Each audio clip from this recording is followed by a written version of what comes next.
জীবন জীবিকার তাগিদে বিশ্বের বিভিন্ন দেশে অবৈধভাবে পাড়ি দেন তরুণ তরুণীরা কেবল ভাগ্য বদলের আশায়। তবে সেক্ষেত্রে ইউরোপের দেশগুলোতে যাওয়ার প্রবণতাই বেশি।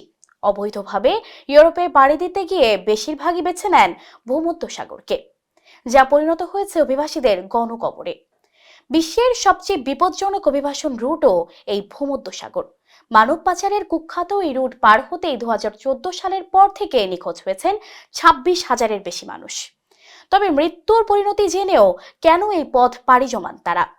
বিস্তারিত থাকছে প্রতিবেদনে।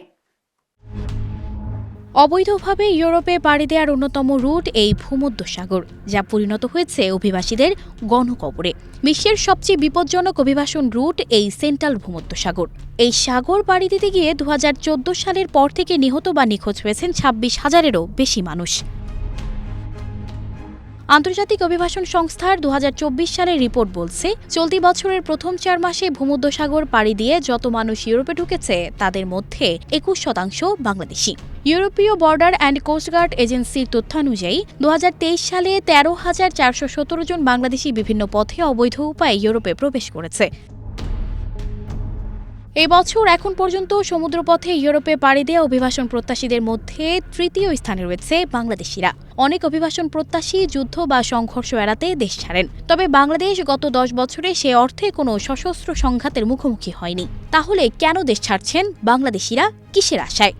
2017 সাল থেকে ভূমধ্যসাগর পাড়ি দিয়ে ইউরোপে আসা মানুষের তালিকায় বেশিরভাগ সময় শীর্ষস্থানে রয়েছে বাংলাদেশি অভিবাসীরা। অথচ এই পথটি বিশ্বের সবচেয়ে বিপজ্জনক হিসেবে বিবেচিত হয়। 2024 সালের প্রথম 3 মাসে বাংলাদেশিদের স্থান তৃতীয়। মার্চে এনজিও ইমার্জেন্সি এর life support search and rescue জাহাজে সমুদ্র উদ্ধার অভিযানের সাক্ষী ছিল ইনফো মাইগ্রেন্টস।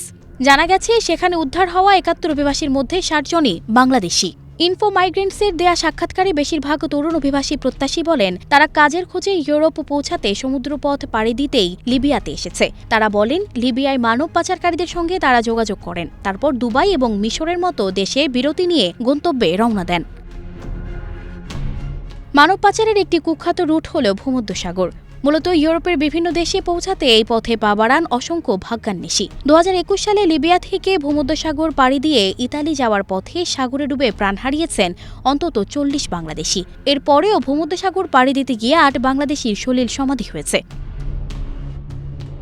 সাগর পাড়ি দিতে 15 থেকে 20 জন ধারণ ক্ষমতার রাবারের নৌকায় উঠানো হয় 80 থেকে 90 জনকে। নিশ্চিত বিপদ জেনে অভিবাসন প্রত্যাশীরা শত আপত্তি করলেও সেসব কানে তোলে না পাচারকারীরা। এসব অভিবাসন প্রত্যাশীর অনেকেই জানেন না, ইউরোপ এখন আর অবৈধ আসা লোকজনকে আশ্রয় দিতে রাজি নয়, বরং তারা কাগজপত্রহীন মানুষদের নিজ দেশে ফেরত পাঠিয়ে দেয়।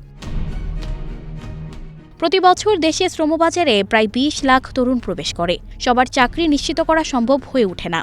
আবার তরুণ প্রজন্মের অনেকেই উদ্যোক্তা হতে আগ্রহী নয়। অনেকের আবার রয়েছে স্বল্প সময়ে ধনী হওয়ার আকাঙ্ক্ষা। মূলত এসব তরুণকে টার্গেট করে মানব পাচারকারীরা। পাচারের শিকার হওয়া ব্যক্তিদের প্রায় কারোই ধারণা থাকে না যে অবৈধভাবে অনুপ্রবেশের পথ কতটা ভয়ঙ্কর কিংবা এর পরিণতি কী। অবৈধ এই রুটে অনেকেই যাত্রাপথে মৃত্যুবরণ করে, কেউ বা হয় অপহরণকারীদের সহজ শিকার। সেক্ষেত্রে ছাড়া পেতে হয় বসতবাড়ি বিক্রি করে মুক্তিপণ দিয়ে। এছাড়া নারী শিশুদের পাচার করে বাধ্য করা হয় যৌনকর্মসহ বিভিন্ন অপরাধমূলক কাজে।